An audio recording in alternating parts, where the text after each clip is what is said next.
equalizer dito 215, itong ating crossover 234 XL.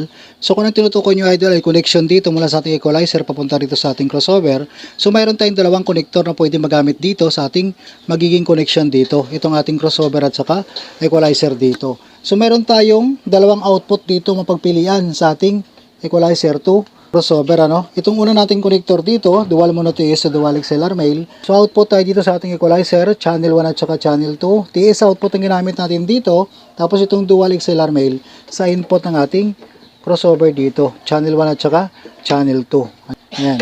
Bukod dyan na connector na to, ito din ang madalas natin na ginagamit dito. Itong XLR female to XLR male. So pwede natin magamit ito. Mas okay itong XLR na gagamitin kasi balance yung ating maging connection dito. Output lang tayo dito sa output ng channel 1 na naka-XLR at saka channel 2 ng equalizer, papunta lang dito sa ating crossover input. Ganoon lang din ang magiging proseso nito, connector lang ang magbabago.